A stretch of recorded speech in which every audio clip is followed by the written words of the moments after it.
ময়ূরের পেখম তোলা নাচ দেখে মুগ্ধ হয়নি এমন মানুষ কমই পাওয়া যাবে।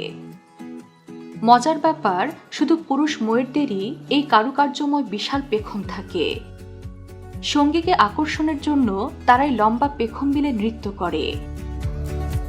প্রাণীজগতে আজকে আমরা দেখব ময়ূরের জীবন জগৎ।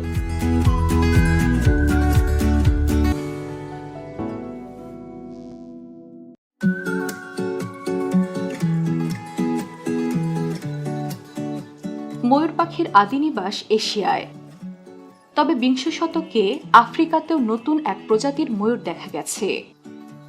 সব মিলিয়ে বর্তমানে পৃথিবীতে 3 প্রজাতির ময়ূর পাওয়া যায়। নীল রঙের যে ময়ূরটি সবচেয়ে বেশি পরিচিত তা প্রধানত দেখা যায় ভারতীয় উপমহাদেশে। এই কারণে এদেরকে ভারতীয় ময়ূরও বলা হয়। নীল ময়ূর ভারতের জাতীয় পাখি। দক্ষিণ পূর্ব এশিয়ায় সবুজ রঙের আরেক প্রজাতির ময়ূর দেখতে পাওয়া যায়, তবে এদের সংখ্যা ক্রমেই কমছে। 1930 সালের দিকে আফ্রিকার কঙ্গো রেন ফরেস্টের সন্ধান মিলেছে নতুন আরেক প্রজাতির ময়ূর। এদের রং ধূসর ও বাদামি ধরনের হয়ে থাকে। মাঝারি আকৃতির এই পাখিগুলোর ওজন হয় 3.5 থেকে 6 কেজি, উচ্চতা 3 ফুটের কাছাকাছি। স্ত্রী ময়ূর সাধারণত আকারে পুরুষের তুলনায় ছোট হয় এবং এদের লেজে পুরুষদের মতো নকশা কাটা পেখম দেখা যায় না। পেখমগুলোতে চোখের মতো নকশা করা থাকে, যেগুলোকে ওসিলি বলা হয়। বন্য অবস্থায় ময়ূর সব ধরনের খাবার খায়। ফল, বীজ, শেকড় থেকে শুরু করে পোকামাকড়, সাপ ও ব্যাঙের মতো উভচর প্রাণীও তারা খাদ্য হিসেবে গ্রহণ করে। অন্যদিকে তাদের শিকার করে চিতাবাঘ, বন্য কুকুর, র‍্যাকুনের মতো মাংসাশী প্রাণীরা।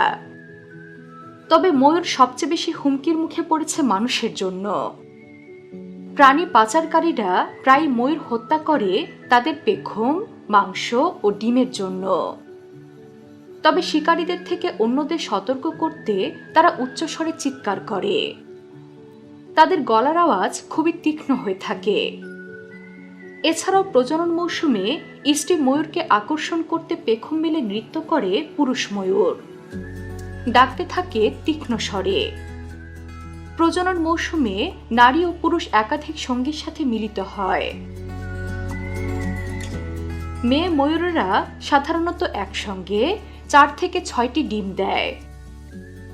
27 থেকে 30 দিন তা দেওয়ার পর সেই ডিম ফুটে বাচ্চা বের হয়। মায়েরাই বাচ্চাদের যত্ন নেয় এবং বড় করে তোলে। 3 বছর বয়সে তারা প্রাপ্তবয়স্ক হয়ে ওঠে। স্বাভাবিক অবস্থায় একটি ময়ূর 12 থেকে 20 বছর পর্যন্ত বাঁচে।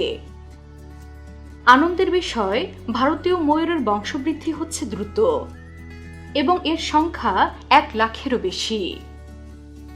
এটির অস্তিত্ব হুমকির সম্মুখীন না হলেও সবুজ ময়ূর এবং কঙ্গো ময়ূর হুমকির মুখে রয়েছে বলে সতর্ক করেছেন প্রাণীবিজ্ঞানীরা। সবুজ ময়ূরের সংখ্যা প্রায় 30,000 এবং কঙ্গো ময়ূরের সংখ্যা 10,000-এরও নিচে। বন জঙ্গল কমে আসা এই ময়ূরদের অস্তিত্বকে হুমকির সম্মুখীন করেছে। পৃথিবীর বৈচিত্র্যময় প্রাণীদের সম্পর্কে নানা বিস্ময়কর তথ্য জানতে সাবস্ক্রাইব করুন প্রাণীজগৎ।